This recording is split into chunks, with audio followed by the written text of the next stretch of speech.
Genèse chapitre 37, verset 1 au verset 5. Joseph, âgé de 17 ans, faisait paître le troupeau avec ses frères. Cet enfant était auprès des fils de Bilha et des fils de Zilpa, femme de son père. Et Joseph rapportait à leur père leurs mauvais propos. La Bible nous fait donc comprendre ici que Joseph était le Benjamin d'une famille, de la famille d'Israël, Jacob, qui est ici là, celui-là même qui est le père de la nation d'Israël. La Bible nous fait comprendre ici très clairement que Joseph était aimé par son père. Et la Bible déclare que son père l'aimait tellement qu'il lui a fait une tunique, ça veut dire un vêtement, un manteau de plusieurs couleurs. Joseph était l'espoir de son père et Joseph était un enfant qui avait un grand avenir. Cet enfant était auprès des fils de Bilha et des fils de Zilpa, femme de son père. Et le verset qui suit par la suite, et Joseph rapportait à leur père leurs mauvais propos. Amen. Bien-aimés dans le Seigneur, alors Joseph a des frères, il a même des sœurs, des cousines, des tantes effectivement, au sein de la famille. Et les femmes de son père, elles aussi avaient d'autres enfants. La Bible nous fait comprendre ici que tout ce que Joseph écoutait, il allait le rapporter à son père, ici, Jacob. Tout ce que Joseph écoutait, il le rapportait à son père. La Bible déclare au verset 3 que Israël aimait Joseph plus que tous ses autres fils, parce qu'il l'avait eu dans sa vieillesse, et il lui fit plusieurs couleurs. Au verset 4, ses frères virent que leur père l'aimait plus que tous, et ils le prirent en haine. Ils ne pouvaient lui parler avec amitié. Au verset 5, Joseph eut un songe, et il le raconta à ses frères, qui le haïrent encore davantage. Amen. Bien-aimés dans le Seigneur, la première chose qu'on peut noter ici, c'est que Joseph était un enfant aimé par son père. Et ici, Joseph, dans ce texte, a commis deux erreurs stratégiques. La première ici, bien-aimés dans le Seigneur, le premier problème, on va dire qu'il y a, c'est que Jacob aimait Joseph plus que tous les autres. Et cela suscitait leur jalousie. Alors si tu es parent ce soir, n'aime pas un enfant plus que les autres. Évite de montrer que tu aimes trop un enfant plus que les autres. Souvent, certains de tes enfants sont ici, tes enfants préférés, chéris, ceux qui ont le plus fait des études, ceux qui sont le plus obéissants. Bien aimé, le fait d'aimer trop un enfant peut attirer la jalousie des autres enfants. Bien aimé, si tu aimes trop un enfant, par rapport aux autres, tu le mettras en danger et tu finiras par le perdre. Et c'est ce que Jacob a expérimenté ici. Les autres l'ont tellement haï au point où ils ne pouvaient pas être ses amis. La Bible va plus loin parce que Joseph, lorsqu'il a eu ce songe venant de la part de Dieu, de la part du Seigneur, il a couru encore raconter ce songe à ses frères et ils l'ont détesté davantage parce que dans ce songe-là, Dieu révèle que ses frères vont se prosterner devant lui. Mon frère, ma sœur, Joseph était orgueilleux. Il y a un genre de rêve qu'il ne faut pas venir dire à ses aînés comme ça n'importe comment. Au point où ses frères aînés ont dit, mais pense que nous allons nous prosterner devant toi, nos gerbes se prosterneront devant la tienne, et que la lune, les étoiles, ici, le soleil se prosterneront devant toi. Mais ses frères étaient indignés, mais quel toupet! Le dernier qui vient nous raconter de telles choses. Vous serez mes sujets et vous me serez assujettis. Il va plus loin. La Bible nous fait comprendre que même son père, Israël, Jacob, celui qui porte le nom d'Israël, de la nation d'Israël, a dit, mais toi tu as trop de toupet. Amen. Penses-tu que moi, ta mère et tes frères, nous allons nous prosterner devant toi? Mais c'est quel type de vision ça? Ici, Joseph était trop sûr de lui parce que son père l'aimait trop. Quand tu aimes trop un enfant, il peut grandir dans l'orgueil. Il se pensait peut-être tout permis. Il croyait que tout lui était permis. Il pouvait tout dire parce que son père l'aimait. Mais cette fois, même son père a dit, tu as exagéré. Quel est ce culot? Si tu reçois une telle vision, peut-être voir ta mère en secret et dit, maman, j'ai eu telle vision, papa, tu le vois discrètement, mais tu viens le dire devant tout le monde. Bien-aimé dans le Seigneur, premier point, ici, Joseph était orgueilleux. Deuxième point qu'il faut noter dans ce texte, c'est qu'en plus d'être orgueilleux, Joseph était bavard. Ah oui, Joseph était bavard. La Bible déclare ici au verset 2 que Joseph rapportait à leur père leurs mauvais propos. Donc tout ce que ses frères disaient de mal, il courait et allait dire au père. Il courait et allait dire au père. Au même titre que lorsqu'il a reçu le songe, il n'a pas pu garder cela secret. Il est allé encore le révéler parce que sa bouche ne savait pas se fermer. C'est pour ça que le thème de ce soir, c'est le pouvoir du silence. Nous allons découvrir qu'apprendre à se taire, parfois c'est important quand on veut accomplir une grande destinée. Et le problème, c'est que beaucoup de chrétiens et d'enfants de Dieu ne savent pas se taire, révèlent des choses avant leur accomplissement. Bien aimé, il y a des choses qui doivent être encore dans le secret jusqu'à leur accomplissement au nom de Jésus. Il y a beaucoup de tes projets et de nos projets, de nos destinées qui ont avorté parce que nous n'avons pas su garder le silence. Il y a beaucoup de projets qui n'ont jamais vu le jour parce que nous n'avons jamais compris que le silence est un pouvoir. Et c'est à cause du fait que Joseph ne savait pas garder le silence qu'il a eu tous ces problèmes. Ses frères ont commencé à le détester parce qu'il parlait trop. Il va révéler leurs secrets à leur père. Et comme si cela ne suffisait pas, il vient ensuite les narguer. Mon frère, si Joseph n'avait pas parlé, il n'aurait pas subi tout ce qu'il a subi. Certains parlent de leurs enfants. Certains parlent de leur réussite. Certains exposent leurs privilèges et se font jalouser par les autres. Parce que tu parles trop, beaucoup ne seront pas contents de ton succès et de ta réussite. Alors apprends à te taire pour éviter la jalousie et le mauvais œil des gens. Moindre réussite, tu fêtes le diplôme de tes enfants. Tu dis comment est-ce que tes enfants sont intelligents. Mais bien aimé, les gens vont te détester pour cela. Et tes enfants risquent d'avoir de sérieux problèmes. Et tu exposes et tu dis aux gens les exploits. Oh, j'ai fait ceci, j'ai fait cela, quand j'avais de l'argent, j'ai réussi. Bien aimé dans le Seigneur, il y a des personnes qui parlent trop et c'est la raison pour laquelle rien ne s'accomplit dans leur vie. Bien aimé dans le Seigneur, dis avec moi le pouvoir du silence. Tu apprendras que les grands hommes qui ont réalisé des grandes choses ont vu les projets s'accomplir parce qu'ils ont su garder la vision de Dieu. Parce qu'ils ont su garder le projet divin dans leur vie. Ce n'est pas à tout le monde que tu vas raconter et dire la vision que tu as reçue de Dieu. Ce n'est pas avec tout le monde que tu vas partager tes projets les plus importants. Quel que soit l'investissement que tu veux faire, ne va pas te confier à n'importe qui. Cette personne, il suffit seulement qu'elle ferme son cœur pour que ton projet soit bloqué. Que tout projet qui a été bloqué soit restauré au nom de Jésus-Christ. Parce que notre problème, c'est que notre bouche parle trop. Le moindre projet que tu as, tu commences à parler. La moindre idée que tu as, tu commences à le dire sur tous les toits. Mon frère, quand tu viens ici, il est normal que tes projets n'aboutissent jamais. Et laissez-moi vous dire que beaucoup d'hommes ne supportent pas le silence. Beaucoup d'hommes n'arrivent pas à gérer le silence. Parce que l'homme aime parler et l'homme est de nature souvent bavarde. Alléluia. Les hommes n'aiment pas des temps de calme. Ils aiment meubler le silence par des paroles parfois futiles. Mais laisse-moi te dire que dans le silence, il y a une puissance qu'il faut que tu découvres. Alléluia. Les plus grandes réalisations de l'Éternel, c'était dans le silence. Alors en hébreu, damam veut dire silence.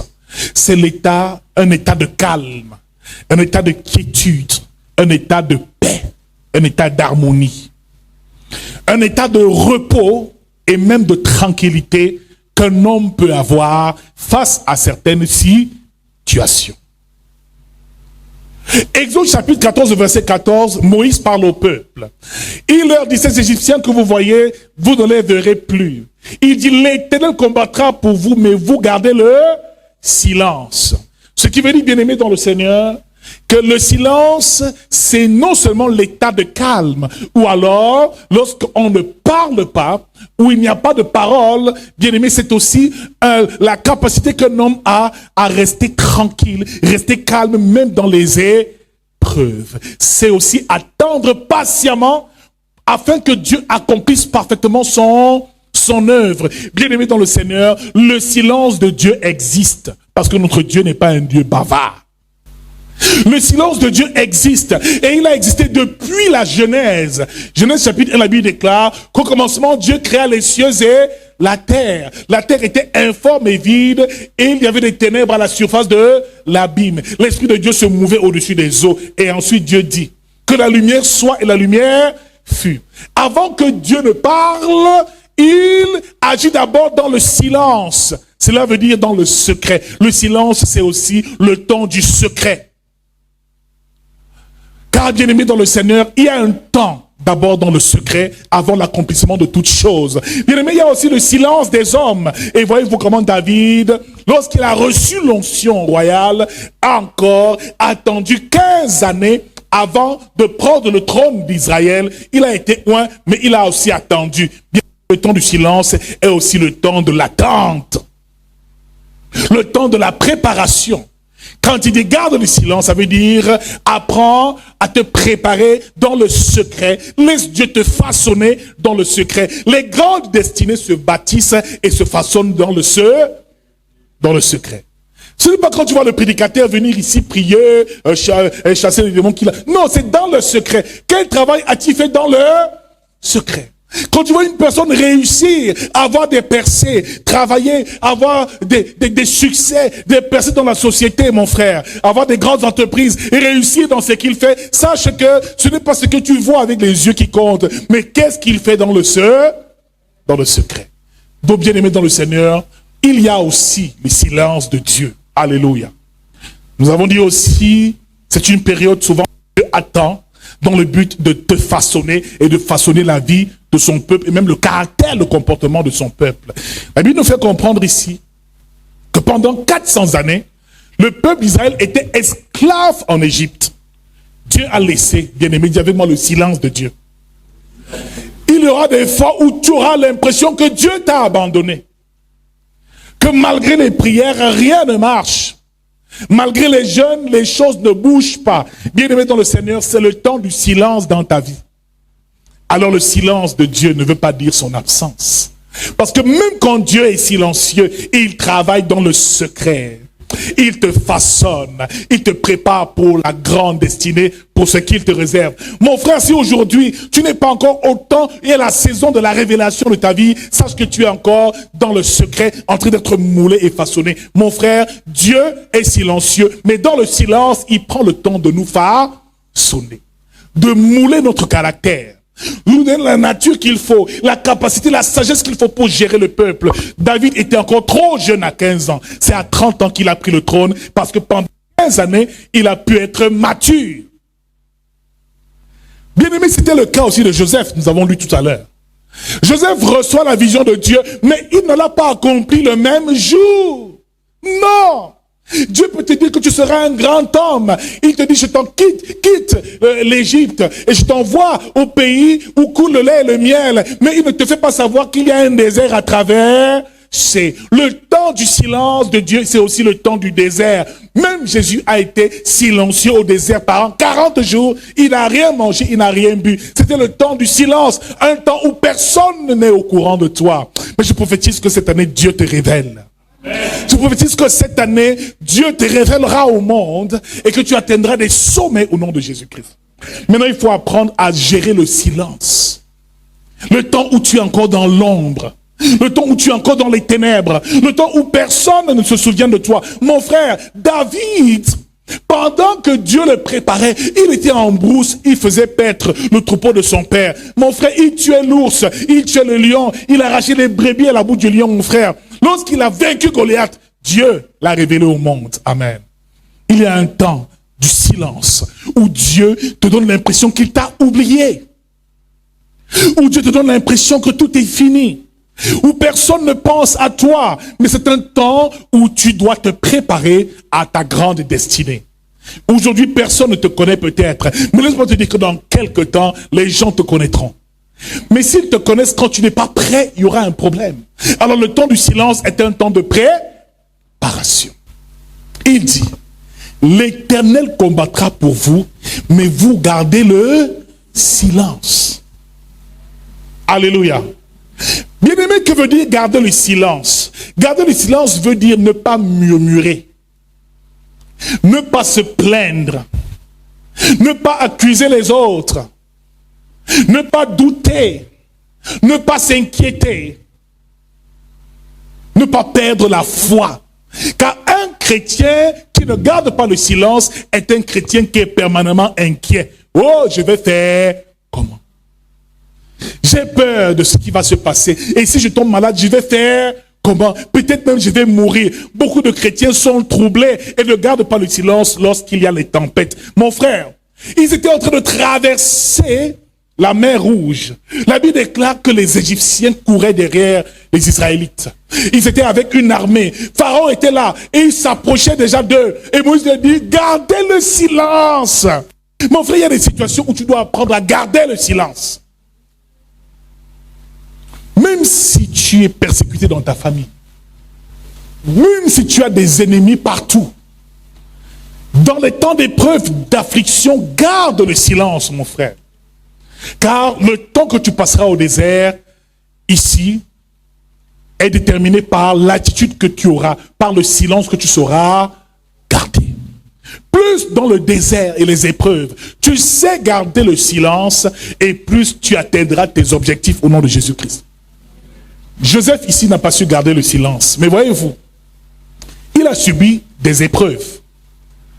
Et l'une des conséquences des hommes et des femmes bavards, c'est que ces personnes-là passent par des épreuves terribles. La première épreuve, ses propres frères le jettent dans une citerne. Ils voulaient le tuer. Mais ils ont décidé de le jeter dans une citerne, dans un trou. Mon frère, quand tu as une grande vision comme celle qu'il a, il doit se taire, tu dois te taire. Mais parce qu'il a parlé, la haine de ses frères s'est manifestée. Ils ont voulu le tuer. Première étape, la citerne. Pendant qu'ils ont envoyé Joseph dans la citerne, la Bible déclare que Joseph n'a pas ouvert la bouche. Il a commencé à apprendre la sagesse. Alléluia. C'est à ce moment-là que Joseph a su que cette affaire-ci n'est plus simple.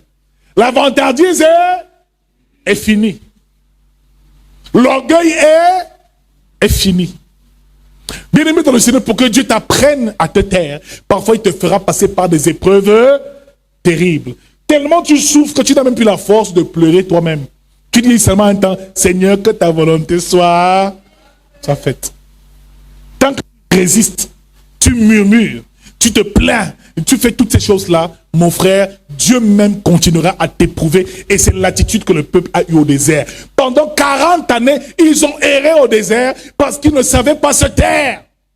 Les plaintes, les murmures, à chaque fois, oh Dieu, tu nous as envoyé mourir au désert. Oh Moïse, c'est à cause de toi que ceci, on manque d'eau. Oh, toujours. Il y a des chrétiens qui aiment se plaindre tout le temps, qui aiment s'inquiéter tout le temps, qui aiment murmurer tout le temps. Le moindre problème, la sœur commence à parler. Plus tu parles, plus la situation empire. Alors Dieu, apprends à te taire. Cultive le silence un peu, ma sœur. Ce n'est pas tout le monde qui doit connaître tes problèmes. Bonjour ma sœur. Et tu sais même que j'ai fait 2 jours, je n'ai même pas encore mangé depuis 2 jours. C'est quoi?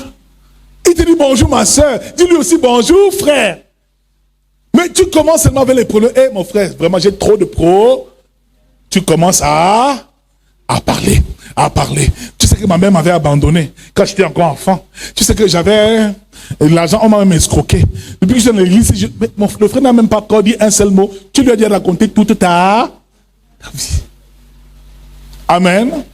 Donc bien aimé, apprenons à garder le silence, car le silence est très important. Et il y a même un adage qui dit que la parole est d'argent et le silence est d'or. Alléluia.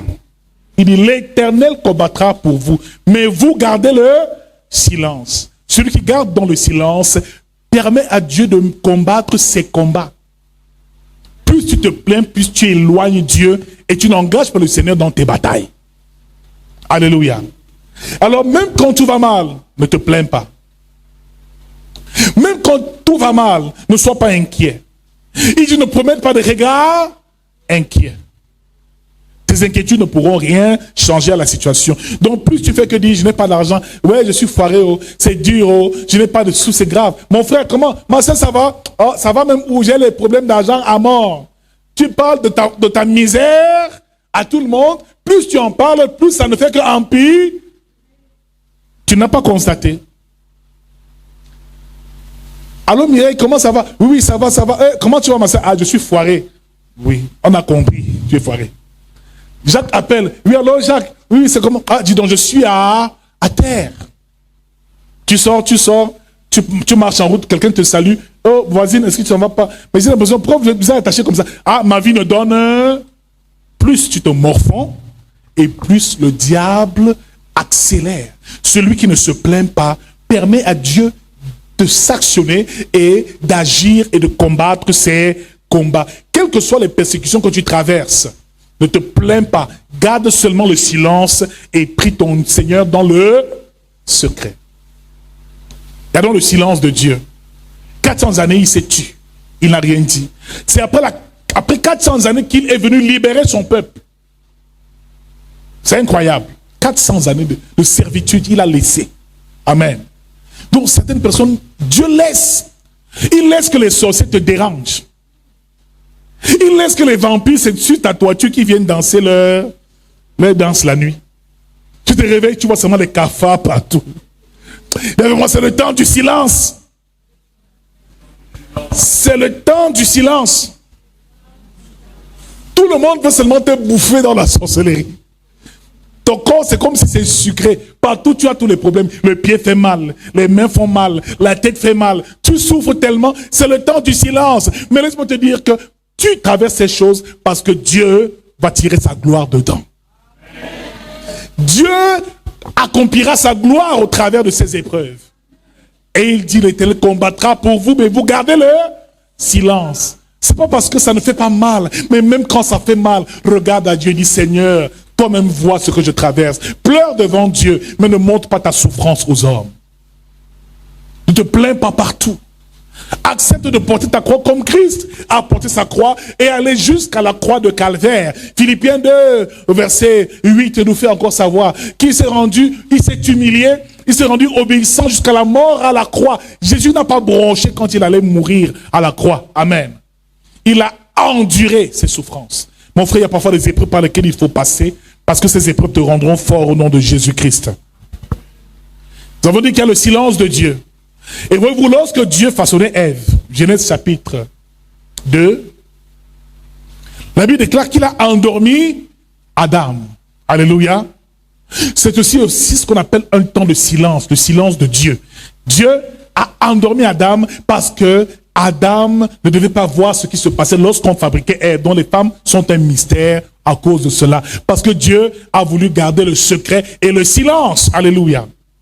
C'est pour ça que les femmes sont si compliquées à comprendre. Amen. Il n'y a que Dieu qui peut vous comprendre, les femmes. Alléluia. Il n'y a que Dieu qui peut comprendre la femme. Bien aimé, Jésus même a connu le temps de silence. Matthieu chapitre 4, 40 jours au désert. Il n'a pas parlé. Il a aussi connu l'intimité dans la présence de Dieu à cause du silence qu'il a traversé. 12 ans, il faisait déjà beaucoup de grandes choses. Mais Jésus a attendu d'avoir 30 ans pour commencer son ministère. De 12 ans à 30 ans, il y a un silence parce qu'on ne sait pas ce que Jésus a fait. Certainement, il se préparait encore. Parce que le temps de la révélation allait arriver au nom de Jésus-Christ. Mon frère, Dieu est silencieux. Mais lorsque Dieu parle, cela s'accomplit au nom de Jésus. Dis-le, lorsque Dieu parle, cela s'accomplit. Sa parole s'accomplit. Ésaïe chapitre 55 au verset 11. Il dit, ainsi en est-il de la parole qui sort de ma bouche. Elle ne retourne à moi sans avoir exécuté ma volonté, accompli mes desseins. Mon frère, quand Dieu parle, ça s'accomplit. Il dit que la lumière soit, la lumière fut. Dans le jour où il décidera que ta souffrance cesse, il va parler, c'est terminé.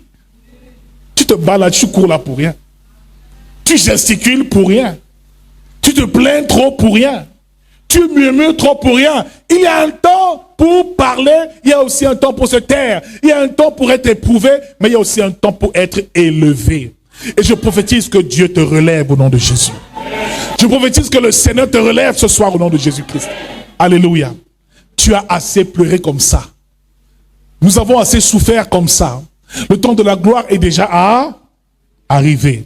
Alors, Dieu expérimente le silence, mais aussi l'homme doit pouvoir apprendre à expérimenter aussi le silence. Cela veut dire la dimension mystérieuse et secrète. Et voyez-vous, dans Matthieu chapitre 6, il dit, lorsque tu pries, entre dans la chambre et ferme, prie ton Père dans le secret. Donc même dans la prière, il y a une dimension secrète et silencieuse dans la présence de Dieu. Un temps où tu ne parles pas à tout le monde, mais où tu te recueilles dans le secret pour entrer dans la présence de Dieu. C'est le lieu secret. Il dit, lorsque tu donnes l'aumône, ne sonne pas de la trompette. Lorsque tu fais du bien à quelqu'un, fais-le dans le secret.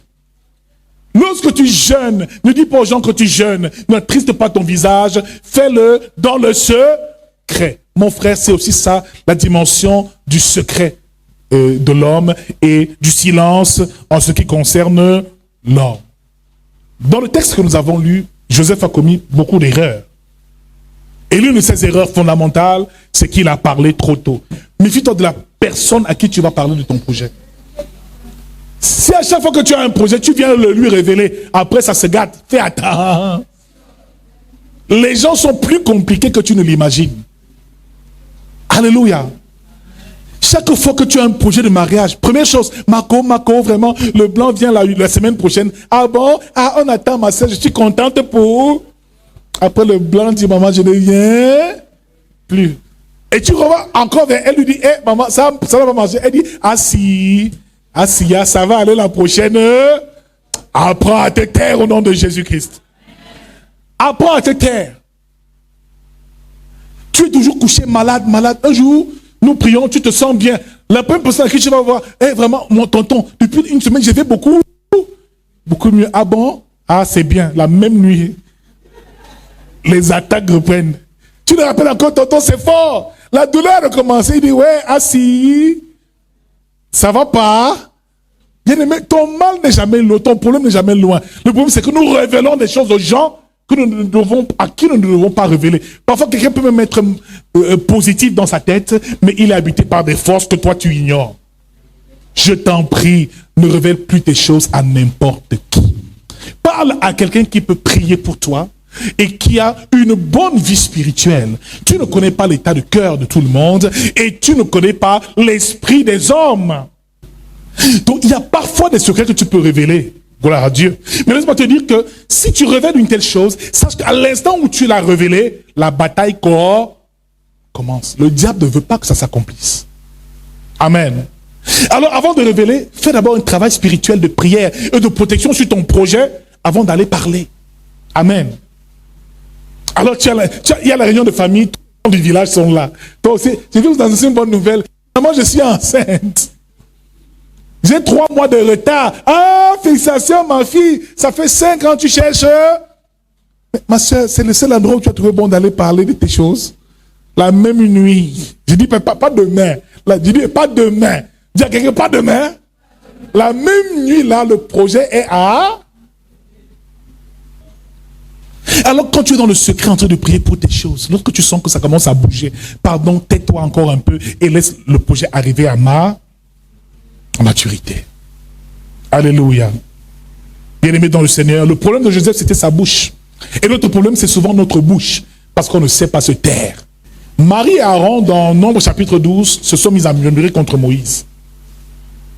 Il a pris une femme éthiopienne, ils ont commencé à murmurer contre Moïse et à dire, mais Dieu ne nous parle-t-il pas aussi? Est-ce que Moïse est le seul à qui Dieu parle? Et la Bible déclare que Marie a été frappée de lèpre. Ma soeur, mon frère, il y a parfois des choses qu'il ne faut pas sortir de ta bouche. C'est pas parce que tu vois quelqu'un faire une chose qu'il va falloir parler. Ils ont parlé contre le serviteur de Dieu, Moïse, et ils ont été frappés. Marie a été frappée de lèpre. Lorsqu'on commence à salir un homme de Dieu, pardon, ne mets pas ta bouche. Il y a des choses sur lesquelles mieux vaut même, mon Dieu, te taire. Tu es avec un frère, vous commencez à parler. Non, le type là, c'est un sataniste, il fait des mauvaises pratiques. Toi aussi, tu dis, oui, c'est vrai, c'est vrai. Toi aussi, tu commences à entrer dans ce genre de comment. Ma soeur, pardon. Où on parle d'un pasteur, laisse celui qui l'a employé le juger. Pardon. Ne fais jamais cette erreur. Non, non, tous les pasteurs là sont des escrocs. Hein. Vraiment, il y a aussi tel qui escroque trop. Toi aussi, tu te mets à dire des choses, ça ne va pas. Ta bouche là va te tuer, ma soeur. Alléluia. Ta bouche va te tuer un jour. Amen. Bien-aimé dans le Seigneur, garde un peu le silence. Que ce soit dans les épreuves, dans les bonnes nouvelles, garde le silence. Et souvent, emploie certaines règles importantes. Parle quand on te demande de parler. Alléluia. Quand on te demande pas ton avis, ne donne pas ton avis, ma soeur. Ça risque de t'entraîner, de t'emmener très loin, sans même que tu ne saches, nous le verrons un peu plus tard. Alors, quelles sont les conséquences qu'encourent les personnes qui parlent trop, ou qui parlent plus qu'il n'en faut? Proverbe chapitre 10 au verset 19 nous dit, celui qui parle beaucoup ne manque pas de péché. Les sœurs qui aiment le bavardage pêchent constamment. Parce que tu parles beaucoup, le péché sera attaché à ta bouche et à ta langue. Alléluia. Dans les commentaires, tu seras toujours obligé de faire des péchés, ou parfois de mal parler d'une personne, ou parfois de calomnier une personne, ou de juger une personne. Mon frère, le fait de trop parler t'expose au péché. Il y a donc des sœurs qui sont expertes dans le bavardage. Quand tu la rencontres, elle te raconte l'histoire de toute l'église, de toutes les sœurs en Christ. Elle a le AN de tout le monde. Dis-moi que ce genre de choses ne nous arrive pas de Jésus. Amen. Celui qui parle trop ne manque pas de péché. Deuxième conséquence, et deuxième chose qui arrive à ceux qui parlent trop et qui ont parlé un peu trop, la deuxième chose, c'est la jalousie des hommes. Et le regard mauvais. Ils vont te haïr. Celui qui parle beaucoup, ou alors qui révèle beaucoup ses états d'âme aux autres, ou alors ses projets aux autres, finira par être haï par eux, parce que les hommes sont généralement jaloux. Les personnes qui réussissent le plus sont souvent celles qui parlent le moins. Troisième chose, la méchanceté. Des gens vont être méchants avec toi, tu ne sais pas pourquoi. Alléluia. Tu ne sais pas pourquoi. Tu es dans une entreprise. Tu travailles, tu as 100 000 francs de salaire. Alléluia. Ton oncle t'envoie une voiture qui coûte 7 millions. Le lundi, tu viens arroser ta voiture au bureau. Ton patron, lui, vient en bicyclette. Ou en moto. Ou avec une vieille Toyota Carina 2. Il ne met même pas l'essence dedans, il ne met même pas le gasoil, c'est le pétrole qu'il met dedans. Et toi, tu viens monter ton trousseau de clés, ta Lexus que tu viens d'acheter. Patron, prends un pot à mon honneur, j'ai une nouvelle voix. Alléluia. Comment il ne va pas être méchant envers toi? Tu vas commencer à avoir des demandes d'explication à tort et à... Tu vas te demander, mais pourquoi est-ce que les gens me jalousent comme ça dans cette entreprise? C'est toi qui as fait ta bouche. Dis avec moi ta bouche. Viens au travail, laisse ta voiture, même à 10 km, tu viens à pied. Pardon, ne t'attire pas la haine, la jalousie et la méchanceté. Chaque fois, chaque année, tu accouches. Chaque année, tu accouches. Et tu as une amie qui depuis cherche un enfant. Celle que tu invites toujours, viens m'assister à l'hôpital. À chaque grossesse, elle doit être à tes côtés. Au début, ça peut être sympa. Mais à un moment, tu vas sentir que la fille là n'est plus à l'aise. Tu l'appelles, elle ne vient plus. Tu dis, mais c'est comment? Même. Bien aimé, j'ai vu une image qui m'a beaucoup traumatisé où une femme s'est mise à fouetter un enfant. Bien aimé, on la laisse avec un enfant à la maison que garde l'enfant de sa sœur. La sœur va au travail, mais elle a battu cet enfant. Elle torture. Parfois, elle chauffe le fer. Elle vient poser sur le dos de l'enfant. Mon frère, il y a des personnes qui deviennent méchantes parce que toi, tu es heureux. Alléluia. À cause de ton bonheur, ces personnes-là veulent te faire du mal et veulent même te tuer. Fais attention, on voit tout le temps les empoisonnements, les benguistes qui viennent là. Amen. Ta mère amie, hey, fais attention, ma soeur. Alléluia. Troisième chose, les conséquences, les épreuves. Ma soeur, si tu parles trop, tu seras souvent confronté à beaucoup d'épreuves. Et ces épreuves, c'est pour que Dieu t'apprenne à te taire. Vous voyez, quand Joseph a été mis dans la citerne, ses frères l'ont directement vendu aux marchands ismaélites pour qu'il aille en Égypte être comme esclave.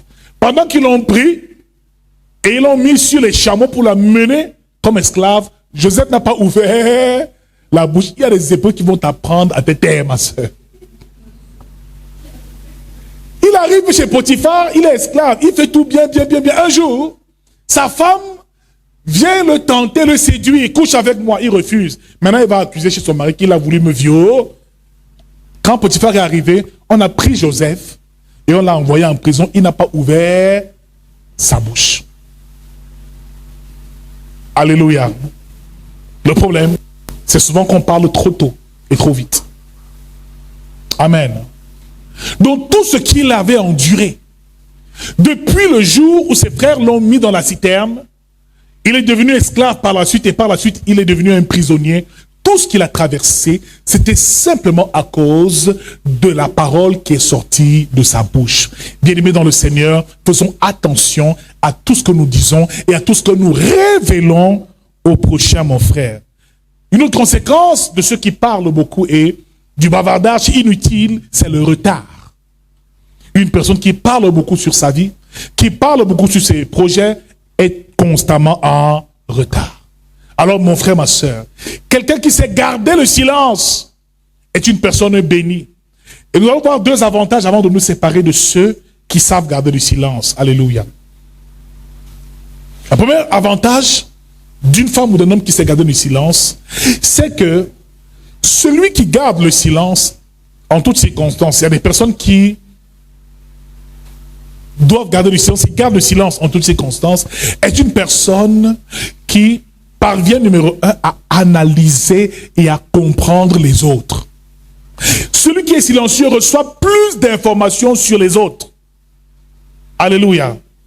Donc, dans une conversation, tu causes, tu parles, il ne dit rien là. Mais tout ce que tu dis là, il analyse. Il comprend. Quand il partira de là, il partira de là avec de toi une idée claire.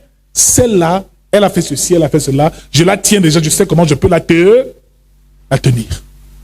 Celui qui est silencieux analyse mieux les autres et reçoit des informations les concernant. Non. Celui qui est silencieux, numéro 2, prendra toujours de bonnes décisions parce qu'il ne prendra pas de décision à la hâte. Viens, fais-moi ceci, tu dis oui, je vais faire. Non, pas instinctivement. Prends le temps d'abord de te calmer. Prends un temps de silence afin de réfléchir. Tu ne tomberas pas dans certaines erreurs à cause du fait que tu aies pu garder ton calme. Troisième avantage, celui qui garde son calme et qui sait être silencieux, prendre des temps de silence, sera plus sensible à la voix de Dieu. Parce que Dieu te parlera toujours dans le silence et dans le secret. Beaucoup de chrétiens n'arrivent jamais à écouter la voix du Saint-Esprit parce que ces personnes-là aiment trop parler. Tu pries. Dieu répond à quel moment? À un moment, calme-toi aussi un peu, médite un peu et laisse maintenant Dieu te donner les infos. Tu coupes les démons tous les jours. Il y a un temps où il faut méditer. Tu te tais simplement et tu écoutes Dieu. C'est pas toute prière, on va seulement crier. Oh, je cherche. Quand il y a un petit silence comme ça, la scène met soit la musique, soit la télé, soit le téléphone. Non. Parce que le silence te permettra aussi d'entrer en contact avec ton homme intérieur. Bien aimé, beaucoup de personnes ne savent même pas s'écouter elles-mêmes. Elles ont peur de leur propre silence. Dès qu'on a coupé le courant, elle a le téléphone, elle joue aux jeux vidéo. Ça fait du bruit, non? Ça l'occupe. Dès que le téléphone s'éteint, elle met la musique. Dès que la musique s'éteint, il n'y a plus personne. Ouais, depuis là, le courant n'est pas venu. Voisine, elle commente des commentaires dehors. En fait, il y en a qui, malheureusement, ne se retrouvent jamais seuls et dans le silence, bien aimé. C'est dans le silence que Dieu nous parle. C'est dans le silence qu'on prend les plus grandes décisions, les décisions importantes pour nos vies au nom de Jésus-Christ. Un autre avantage du silence donne du poids à tes paroles. Quand tu ne parles pas beaucoup, lorsque tu parles, ça a un poids. Alléluia. Quand tu ne parles pas beaucoup, lorsque tu parles, ça a un poids. Tout le monde a parlé à la réunion, a parlé, toi tu n'as rien dit. Au moment où tu fais, tout le monde va d'abord se calmer, on va aussi les... Parce que depuis le départ, elle n'a rien. Cela suscite davantage l'attention des autres. C'est un pouvoir. Alléluia. Qu'il faut apprendre à maîtriser et à contrôler. On n'a pas dit de ne pas parler. Mais parle lorsque c'est utile et lorsque ta parole va pouvoir impacter des vies. Ne parle pas de manière inutile, des discours vils qui ne servent à rien. Il y en a ici qui aiment remplir les oreilles des gens de bavardage. Alléluia. Qui en connaît comme ça? Quelqu'un te parle pendant 30 minutes, et la personne te dit même rien de concret. Qui connaît ce genre de... Qui a vécu ce genre de choses?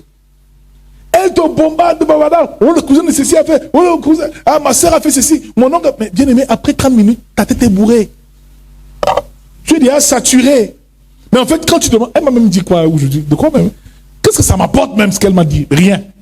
C'est du bavardage inutile. Bien-aimé dans le Seigneur, celui qui garde le silence manifeste aussi la grandeur. Parce que celui qui est silencieux est mystérieux. Celui qui est silencieux est mis. Les hommes veulent savoir qu'est-ce qu'ils pensent même réel. Donc ce silence est capable de déstabiliser même tes ennemis. Parce qu'on ne sait pas ce que tu as dans le cœur. Il y a des moments où tu dois être silencieuse. Il y a des moments aussi où tu dois parler. Alléluia. C'est ça qu'Ecclésiaste nous dit qu'il y a un temps pour parler, mais aussi un temps pour se taire. Garder le silence, enfin, nous voyons, permet de protéger la vision que Dieu te donne. Le silence protégera la vision que Dieu te donne et t'évitera des combats inutiles. Enfin, le plan de Dieu pourra s'accomplir parfaitement dans ta vie. Mon frère, ma soeur, à partir de ce jour, prends l'engagement de parler quand il le faut. De donner ton avis quand il le faut et quand on te le demande. Ne parle pas pour rien. Chaque parole doit avoir un poids. Ta parole dans la famille doit avoir un poids. Mais le problème, c'est que c'est toi qui te chamailles avec tout le monde. Le matin, tu te rends tout le monde avec le bavardage. Tu jacasses, tu parles. Chaque chose que tu vois, tu dis non. À un moment, apprends aussi à te taire, à rester silencieux. Et parle quand c'est nécessaire. Et tu seras encore plus respecté. Évite aussi de parler lorsque tu es en colère ou que tu es contrarié. C'est à ce moment-là qu'il faut garder le silence. Évite de révéler le secret, tes secrets aux inconnus. C'est très important aussi. Parle seulement lorsqu'on te donne la parole. Quand tu es dans un environnement avec les gens. C'est très important. Mais aussi, apprends une dernière chose. Réponds aux idiots par le silence. Dis-le à quelqu'un, réponds aux idiots par le silence. Dans ce moment, il y a beaucoup d'idiots. Des gens qui viennent t'emmerder pour rien avec n'importe quoi. Tu cherches les problèmes n'importe comment. Jésus dit, garde le silence. On te gifle sur une joue, tant l'autre joue. Et tu verras que tu prospéreras à tous égards et que tu seras en bonne santé. Tous tes projets vont se réaliser et s'accomplir au nom de Jésus.